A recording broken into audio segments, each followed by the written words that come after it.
Volta com Folha no Ar, primeira edição, ao vivo aqui pela Folha FM, pelo streaming aí no Face, no YouTube, daqui a pouco em podcast também, em todos os aplicativos de podcast, inclusive no Amazon Music. No oferecimento dos laboratórios Plínio Bacelar e também Proteus Serviços de Saúde e Medicina Ocupacional com a qualidade certificada ISO 9001-2015. Hoje o programa tem o prazer de receber o Benjamin Sixo, presidente do Conselho Administrativo da Fundação Amazonas Sustentável, e ele foi, entre outras coisas, ex-ministro do Desenvolvimento da Indústria e Comércio Exterior no governo Fernando Henrique Cardoso. Aloysio, nós voltamos com você e tem aqui uma pauta também não menos interessante que trata das políticas nacionais da indústria e essa geração de energia que está muito ligada aqui à nossa região. Voltamos com você, Aloysio. O assunto da Amazônia, tem uma frase famosa do Dom Pedro II, quando Circo navegou Ilha Grande, ele falou, como é grande, Ilha Grande. O assunto da Amazônia é literalmente amazônico, né? Dá para fazer uma série inteira sobre a Amazônia. E o conhecimento do Benjamin também sobre esse bioma importante para o mundo também é imenso. Mas, Benjamin, vamos falar um pouco sobre política industrial. O Brasil teve a sua chamada Revolução Industrial a partir da CSN com Getúlio Vargas, né? Siderurgia, oferta produção de metal em larga escala, Juscelino Kubitschek colheu os frutos disso com a venda de grandes indústrias automobilísticas para o Brasil, e teve uma grande expansão também no milagre econômico brasileiro, nos anos 70, com os militares, e o Brasil hoje vive um período chamado por muitos, né, de desindustrialização. Como é que você vê isso? Qual a gravidade disso para o projeto de país, para a economia do país? O Brasil já teve, assim, há 30 anos atrás, a participação da indústria no produto interno bruto, ela chegou a mais de 25%. A última dado disponível, que é o dado do primeiro trimestre, nós estamos se aproximando a 10%. A participação da indústria no produto interno bruto está se aproximando a 10%. Quer dizer, o que isso mostra? Mostra, primeiro, que o mundo está mudando, né? A forma de produzir os bens ela vai mudando, né? O índice de produtividade na produção de bens cada vez é maior, então você consegue fazer um volume maior de bens com menos gente, e esse impacto mais máquina, automação, né? Isso é de um lado. Do outro lado, é que nós estamos perdendo competitividade, né? Nós estamos perdendo competitividade em relação ao mundo. Eu queria até citar, nesse negócio de industrialização, um dado extremamente interessante, que eu vi de uma pesquisa do Ricardo Paes de Barros, que é assustadora. O mundo está tentando levantar agora qual foi o efeito da pandemia na educação. Todo mundo, quando teve a pandemia, interrompeu as aulas e tal, uns voltaram de um jeito, outros de outro. Isso tem sido levantado em todo o mundo por uma pesquisa bancada pelo Banco Mundial, né? Tem sido feito com metodologias razoavelmente similares ao longo de todo o mundo. E o cálculo feito no Brasil, ele aponta que nesses 2 anos que as crianças não foram à escola, deixaram de estudar, estudaram mal, se desenvolveram, nós vamos ter um impacto na produtividade nacional na faixa de 700 bilhões de reais ao ano. 700 bilhões de reais ao ano. 700 bilhões de reais ao ano é esse grupo de estudantes que, ao estudar 2 anos, estariam mantendo a nossa produtividade e até elevando a produtividade. Na medida que eles não assumem esses conhecimentos, né, eles, então, têm impedido, vão passar a ter uma produtividade menor no país ao longo do tempo. Nós estamos falando em 10% do produto interno bruto. 10% do produto interno bruto. Aliás, essa pesquisa está de acordo com o resto dos países que apontam que perda econômica fruto da pandemia, ao longo do tempo, ela vai oscilar entre 8% a 12% do produto interno bruto. Então, um país que iria crescer o seu produto interno bruto em 5%, ele vai crescer a menos de 4% por causa da pandemia, né? Para ter um índice de comparação, nós gastamos no ano passado em saúde 300 bilhões de reais, né? Nós estamos falando de 10% do produto interno bruto. Bom, isso obviamente vai fazer com que nossa capacidade industrial nos próximos anos vai diminuir, porque nós estamos diminuindo a nossa produtividade. A capacitação do nosso trabalhador é menor, então nossos produtos terão menos capacidade. O que aconteceu agora com a pandemia? Vários países começaram a questionar que é necessário ter um volume mínimo de industrialização. Por exemplo, aqui acho que uma coisa já assumida aqui no Brasil, ou seja, nós vamos precisar ter um volume de industrialização nacional na área de saúde maior que o de hoje. Porque senão, na próxima pandemia, nós não temos vacina, tem que sair correndo atrás, nós não temos oxigenador, nós não temos produto e tal. Então, por exemplo, saúde é um setor econômico que o Brasil já tem boas características e que o mundo todo, eu acho que também tomara que inclusive o Brasil vai tentar investir mais para poder enfrentar esses novos desafios do mundo. Então hoje, isso nós vimos no governo Trump, o governo Biden está acelerando isso, né? Tentando reindustrializar os Estados Unidos. Os Estados Unidos, durante um período, ele tinha o conhecimento dos produtos, mas ele, a nível de produtividade industrial, pela mão de obra mais cara, ele perdeu produtividade e praticamente hoje o grosso dos produtos industriais passaram a ser produzidos na Ásia. Mas os Estados Unidos, a Europa, estão começando a discutir de repor esse volume industrial. Por exemplo, o plano do Biden de novas indústrias de semicondutores nos Estados Unidos é de mais de $1 trilhão. Então, são volumes massivos para você assegurar a produção, além do conhecimento, a produção no teu país de determinados insumos estratégicos. E isso é uma discussão que o Brasil precisa estar. Quer dizer, um país que tinha 20 e tantos por cento da indústria era o produto interno bruto, hoje nós estamos com volumes perto de 10%, e nós precisamos discutir qual é o índice de industrialização que nós vamos ter na economia e que setores é que nós vamos dar incentivos ou vamos dedicar esforços para poder ter essa industrialização. Na minha mão, o índice que nós estamos atingindo hoje é extremamente baixo. Extremamente baixo. Até porque, em alguns insumos que nós temos matérias-primas, nós não termos uma competitividade e um produto que nós temos, né? Hoje o Brasil passou a ser, também na indústria, um pouco mais montador, né? O Brasil, quase em nenhum ciclo de produto, ele consegue ter o valor agregado do produto todo.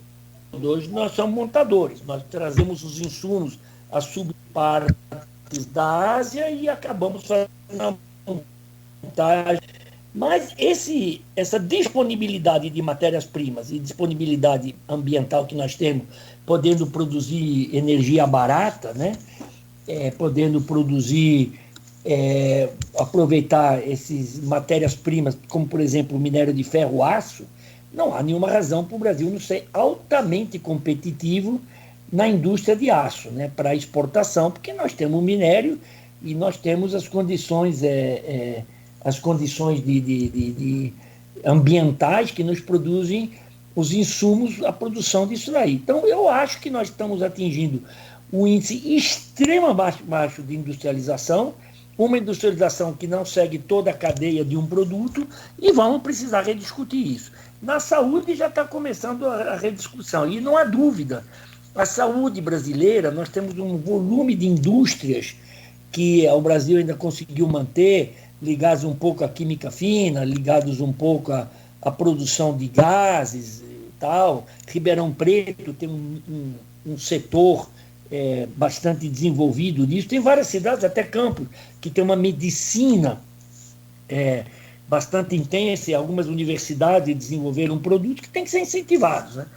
Mas estamos com índice extremamente baixo, e seria extremamente lamentável que daqui a um ano a gente falasse, não, o impacto da indústria é 5% do produto interno bruto. Aí é um país que não tem mais indústria, né? Um país que já... Aí a gente pode ver até, né? Quer dizer, por exemplo, quando a gente monta hoje em dia uma termoelétrica, uma indústria aí na região, hoje em dia 80% da matéria, dos insumos já são importados. Nós estamos cada vez dedicando menos produto nacional a isso. E aí não é uma questão só de valor, de preço, né? Claro que a Ásia sempre vai ter preços menores, mas é esse chamado preço estratégico. Quando acontece uma pandemia, você tem ou não tem o produto. Você vai acabar pagando a vacina um valor extremamente maior se você tiver essas condições de desenvolvê-la aqui no país. E isso também na produção, como durante muito tempo a produção da saúde vai ser feita muito à base do doente ir lá no hospital, ter uma consulta, tomar um remédio, fazer um exame. Essa indústria toda de exames hoje existentes apontam que é um setor que vai continuar só crescendo, né? Esse setor de saúde, até pela maior idade média que o brasileiro vai tendo, o envelhecimento, tudo isso é muito bom. E são setores que a gente deveria investir para ter um pouco mais de indústria nacional.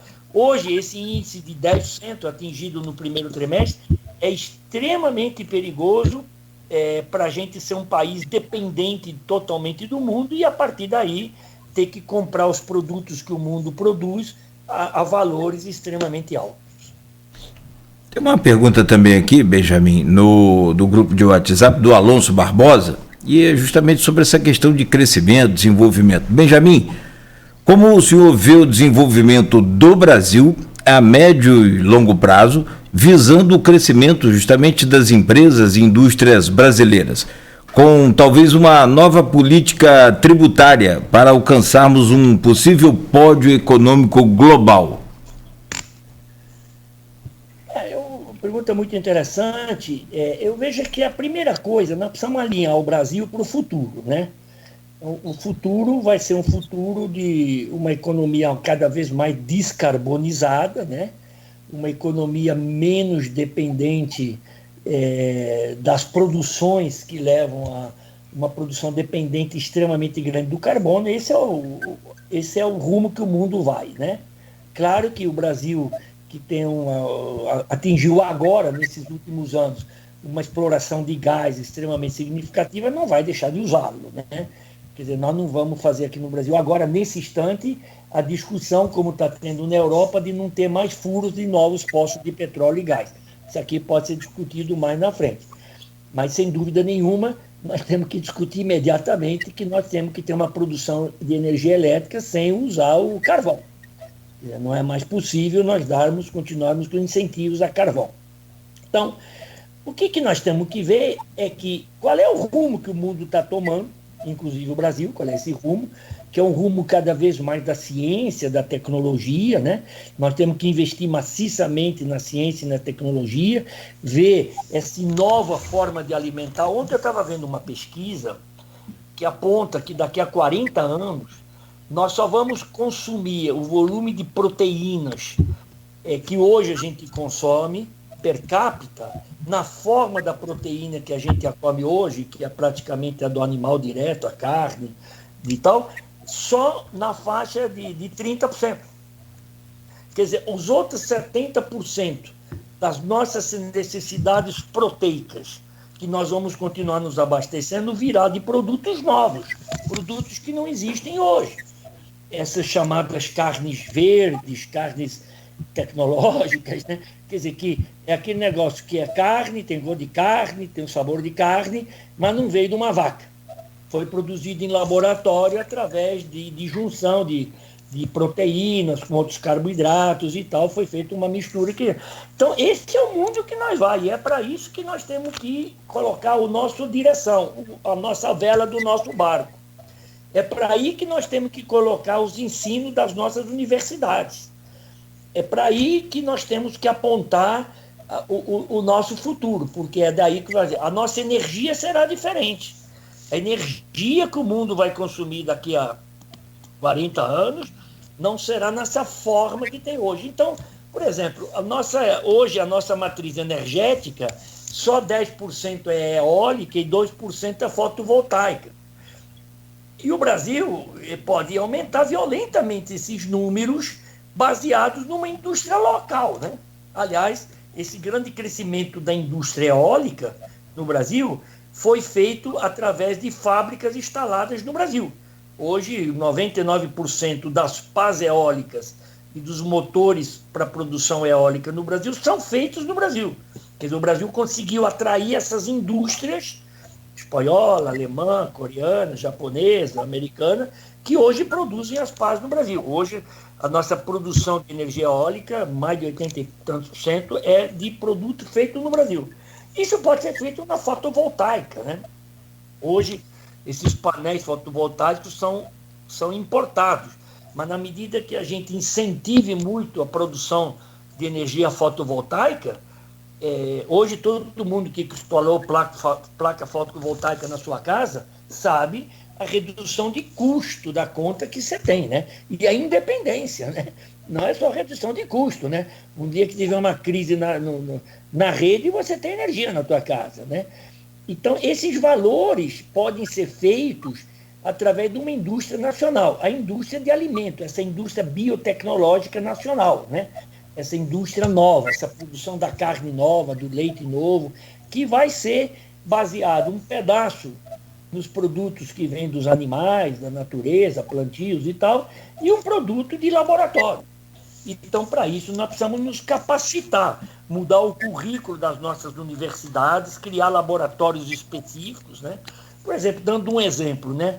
Campos, que foi um polo extremamente importante na produção de energia, né? Do açúcar, né? Do álcool, que tem universidades, um nível de ensino bastante interessante, bastante alto, né?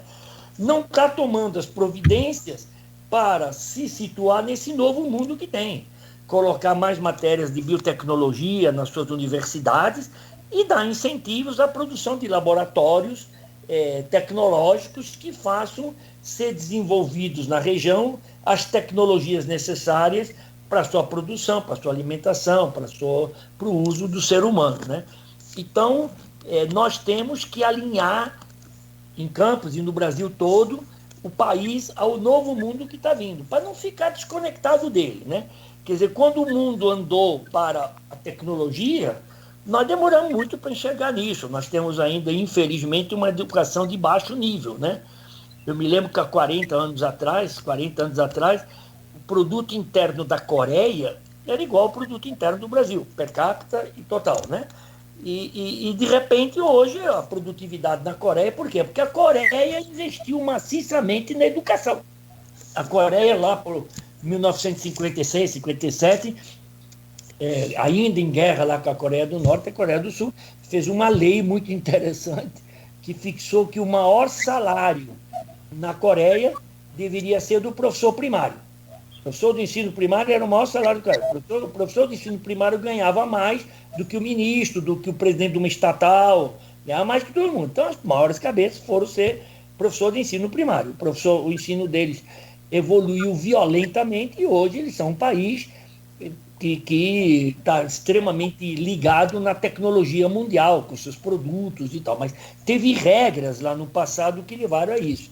E nós, quando o mundo foi indo para a ciência e tecnologia, não investimos na educação necessária. Até hoje, nós investimos mal na educação. Quando teve a Constituinte, nós conseguimos elevar um pouco a educação universitária, mas a nível do ensino básico, nós estamos muito mal, né?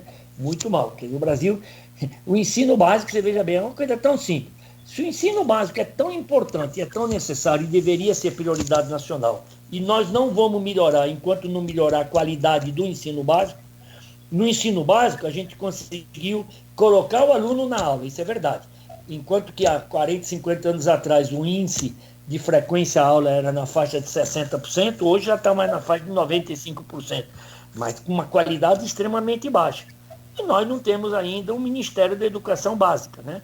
Quer dizer, nós temos o Ministério da Pesca, nós temos o Ministério de vários outros itens, não temos o Ministério da Educação Básica. Nós temos que separar nos investimentos públicos o que é ensino básico do que é ensino superior. Nós precisamos investir muito mais no ensino superior, mas nós precisamos cuidar do ensino básico. E o ensino básico, até hoje, tem tido um pouco cuidado muito baixo, né?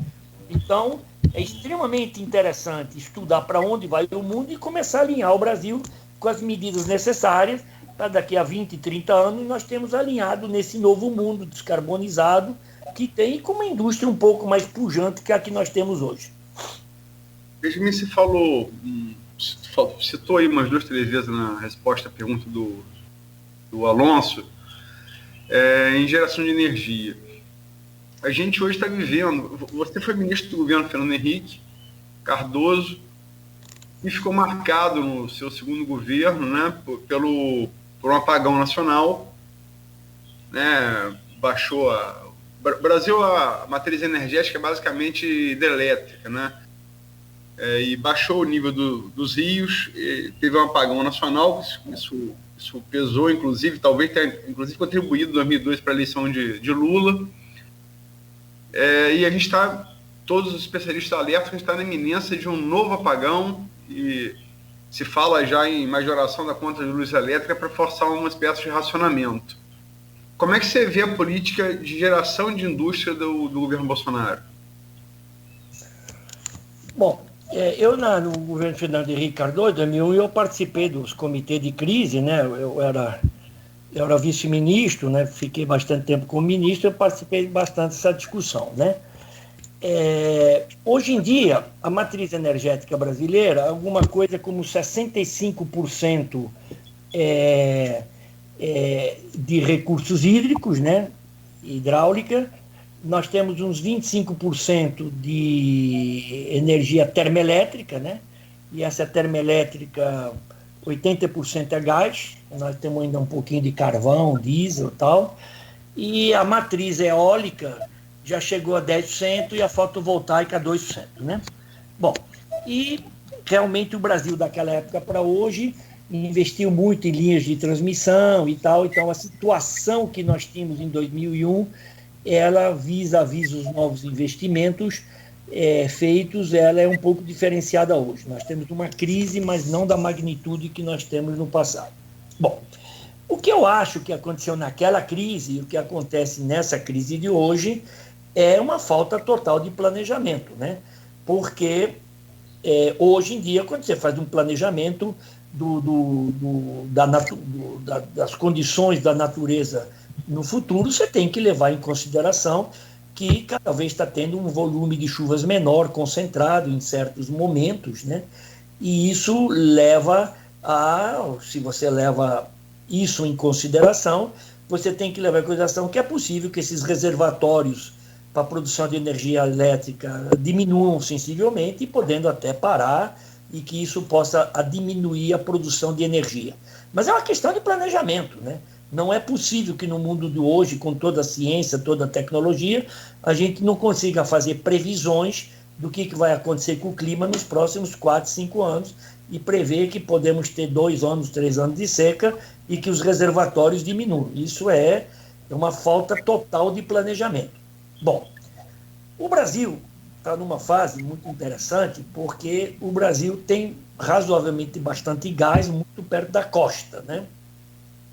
Como nossa maior produção de gás, embora tenha algumas do interior, lá como o do Rio Parnaíba, lá no Nordeste, mas a maior parte da produção de gás está associada ao pré-sal que está na costa. Então, nós temos condições de, bem utilizar esse gás com regras bastante interessantes, fazer uma produção de energia elétrica a custos bastante interessante para o consumidor. Agora, o que houve nessa última lei de privatização da Eletrobras? A conta vai aumentar em vez de diminuir, porque penduraram na lei da privatização da Eletrobras não produzir energia mais barata. Penduraram nessa lei uma série de questões, melhorar a navegabilidade do Rio Tocantins, melhorar a navegabilidade do São Francisco, uma série de investimentos que são importantes, que devem ser feitos dentro do orçamento da União, mas não dentro da conta da energia elétrica. E aí, esses investimentos vão fazer com que não haja barateamento da conta. Bom, hoje, o que nós vemos é, obviamente, essa pressão em cima dos 65% de energia hidráulica que está diminuindo pela falta de chuvas, e isso vai ter consequências, né? Obviamente não há uma solução para esse ano, mas o Brasil já tem começado. Do mesmo jeito que em 2000, o que foi feito em 2001? Em 2001, entendendo a dependência da produção elétrica hidráulica, meramente, que é uma energia limpa, e é uma energia renovável, é uma energia barata, mas ela tem esse problema da falta de chuvas em certas ocasiões, se fez uma ampliação bastante grande da energia térmica, né? Que a energia térmica, que estava na faixa de 4% a 5% em 2001, hoje está na faixa de 27%, 28%, né? Então, o que nós temos que fazer é fazer uma conta de tentar, via a exploração do gás, né? Tentar fazer projetos para encher de novo as nossas reservatórios hidrelétricos, né? Eles estão vazios, precisa encher eles. A melhor forma de encher é você criar projetos que abasteçam de eletricidade o país, né? Termoelétricas no litoral, né? E que elas vão, ao produzir energia elétrica, permitindo que esses reservatórios se encham, né? Já aconteceu muitas vezes deles estarem muito vazios e depois eles encheram, né? O nosso regime está nos extremos, né? Eles encherão, desde que a gente dê condições para eles se encherem com uma produção termoelétrica, né? Não com uma produção termoelétrica como foi feito agora no projeto da Eletrobras, de termoelétricas no interior, lá não tem gás, você vai ter que fazer a termoelétrica, vai ter que fazer o gasoduto e tal, aí vai ficar um custo altíssimo. Termoelétrica no litoral, bota aí em Campos, em São João da Barra, 5, 7, 10 termoelétricas, e enche esses reservatórios, e com ele cheio, depois você administra esse equilíbrio das termoelétricas, preço. Quer dizer, hoje em dia nós temos que correr para encher os reservatórios. Encher os reservatórios significa que no Brasil não tem outra solução a não ser termoelétrica rapidamente para encher esse reservatório. E depois nós vamos ver, vai aumentar o preço, e esse aumento de preço é fruto da falta de planejamento e desequilíbrio total de planejamento. Agora, depois, com um volume maior de termoelétrico, com uma matriz mais equilibrada, nós temos que continuar incentivando as eólicas, incentivando as fotovoltaicas. O número de fotovoltaicas do Brasil é baixo, é 2% da matriz, nós podemos chegar a 15%, 20% da matriz rapidamente. Claro que as indústrias fotovoltaicas têm um problema de reserva de energia, né? Quer dizer, é uma energia que tem que ser jogada rapidamente no sistema, mas você joga no sistema e vai enchendo um reservatório e vai fazendo uma conta que isso se equilibre, né? E obviamente, já começando a pensar que o mundo está indo para a energia limpa, a energia de gás não é uma energia limpa, não é uma energia renovável, e nós vamos ter que estudar soluções de energia muito baseado na fotovoltaica, na energia eólica e na hidráulica, pequenas PCHs, né? O Brasil tem potencial ainda de PCHs bastante grande, né? E com isso você fazer quer dizer, falta planejamento. Agora a conta vai subir por a gente ter feito conta errada nos últimos anos, uma falta de planejamento, não prevê que esse ciclo hidrológico ia levar um ano muito seco, né? Sim. Bom, são 8h29 e, então, se puder, que está muito em cima, a gente tem que fechar esse bloco agora, até em poucas palavras, Benjamin, se possível. Você falava aí sobre a questão das usinas termoelétricas. Macaé já tem 2. Nós tivemos agora recentemente, né, o Aloysio, a visita do prefeito Velbert aqui na sede do Grupo Folha da Manhã, e ele falava entusiasmado das 2 que tem, da construção da terceira que está em andamento e de outros, acho que 10 projetos para novas usinas ali naquela cidade. Você que conhece bem a região, você acha que Macaé é o local ideal para essas usinas ou seria então, no caso, Campos, São João da Barra aqui? Não, eu acho que hoje realmente Macaé já tem duas, a terceira está em construção acelerada, né, de um grupo muito forte, ela vai ficar pronta, né, a terceira de Macaé, e você já tem as duas lá de São João da Barra também no Porto do Açu, também de um grupo extremamente forte, né, uma delas acho que vai dar até o início da produção agora nesse próximo mês, né, os próximos 2 meses, e a segunda também está acelerada, né. Nós temos o gás, está chegando em Cabiúnas, né? Quer dizer, então nós temos um volume de gás. O gás que vai chegar aí é disponível para várias usinas adicionais. O que há agora é uma discussão no Estado, uma discussão estadual, de onde é que deve ser retirado o gás do pré-sal. Então, uma coisa nova que tem é que o planejamento do Estado do Rio de Janeiro começou a discutir projetos com uso do gás em Maricá, em Itaguaí, são 5 pontos de retirada do gás. E, obviamente, esses pontos de retirada do gás em Itaguaí, Maricá, além desse de Macaé, tem mais um outro, competem com a retirada via Cabiúnas, né? Então, isso, quer dizer, se nós começarmos a pegar o gás e levar para Maricá ou para Itaguaí, vai faltar gás para Cabiúnas, né? Ok. Mas hoje o gás que existe está em Cabiúnas, né? E ali em Cabiúnas eu acho que há uma disponibilidade de gás extremamente forte, tanto para os projetos que vão ser feitos no Porto de Açu, como nos projetos de Macaé. Porto de Açu tem um rio que tem mais água, né? O Paraíba do Sul tem muito mais água na chegada na Foz, do que o rio Macaé, que é um rio de menos volume d'água, né? Mas eu acho que tem gás suficiente para todo mundo. E uma necessidade do Brasil de termoelétricas para recarregar os reservatórios, né? Então, aí é uma questão de ajuste, né? Eu acho só que esses projetos, especialmente de Macaé, estão num volume lento. Por quê? Porque não estão resolvido o gás. Em Macaé já tem mais de 10 projetos já definidos, com EIA-RIMA aprovado. Há um mês atrás foi feita a audiência pública do gasoduto que vai de Cabiúnas até Açu, né? Até o Porto de Açu. Então, esses EIA-RIMAs têm que ter finalizados, né? Definidos o licenciamento, né? E eu acho que tem lugar para construção aí de umas 15 termoelétricas, né? Agora mesmo foi aprovado pela lei da Eletrobras mais 8 megawatts adicionais, mas são no interior. Mas essas 15 termoelétricas, incluindo as que foram pensadas para Sul e as pensadas para Macaé, numa média de 500 megawatts, daria 7.000 megawatts, 7.500 megawatts, né? Então, hoje o Brasil tem no entorno de quase 30.000 megawatts. Então, você estaria produzindo em Macaé e no Porto do Açu alguma coisa como 25% da capacidade atual de gás. É o destino da região, tem que fazer e fazer com rapidez, né?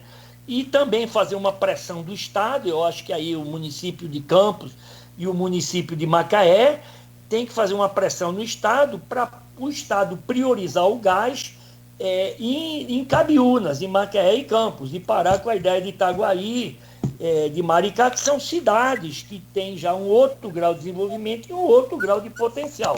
E pensar nesse gás também para não só termoeletricidade, mas também para a produção de fertilizantes, né? Quer dizer, nós podemos aproveitar esse gás para a produção dos potássicos, dos nitrogenados, dos fosfatados, que levam um grande volume de gás na sua produção. E como está perto do mar, perto do porto, né? Eu acredito que aí, claro que o porto vai ser o de Açu, né? Porque o porto de Macaé, mesmo que agora vai ser ampliado, seria difícil ele ser usado num projeto assim de fertilizante. Acho que precisa fazer aí na região. Tem gás, manter o gás para a região, tipo, esse gás é nosso, né? Quer dizer, esse gás é de Campos e de Macaé e não pode tirar, porque se for começar a retirar para os outros lados, vai faltar. Esses projetos de 15 termoelétricas vão virar 10, vão virar 8, vão virar 7, e vão ser feitos ao longo da costa do estado do Rio, pelo poder político do estado do Rio, enquanto São Paulo não começar, porque depois São Paulo, como tem mais poder econômico e político, São Paulo vai levar o gás lá para baixo também. Então, eu acho que aí Macaé, Campos, precisava ter uma uma campanha da política desse gás é nosso, entender bem a geopolítica dessas ações que estão acontecendo, de gasodutos, produção e tal, né? A Firjan tem excelentes estudos, e fazer uma campanha de recuperação do norte fluminense baseado nesse insumo. É o gás e a água que tem no Rio Paraíba e no Rio Macaé, a água que vem da serra, e vai possibilitar essa industrialização bastante forte, né? Perfeito. Tomara que venha para cá e, né, que a gente consiga, né, manter aqui o que é nosso. São 8h36, um brevíssimo intervalo comercial, e a gente volta na sequência aqui com o Aloysio Abreu Barbosa, e hoje conversando com o Benjamin Sixo, presidente do Conselho Administrativo da Fundação Amazonas Sustentável e ex-ministro aí do governo Fernando Henrique Cardoso. Voltamos em instantes no oferecimento dos laboratórios Plínio Bacelar e Proteus, serviços de saúde e medicina ocupacional, qualidade certificada ISO 9001-2015.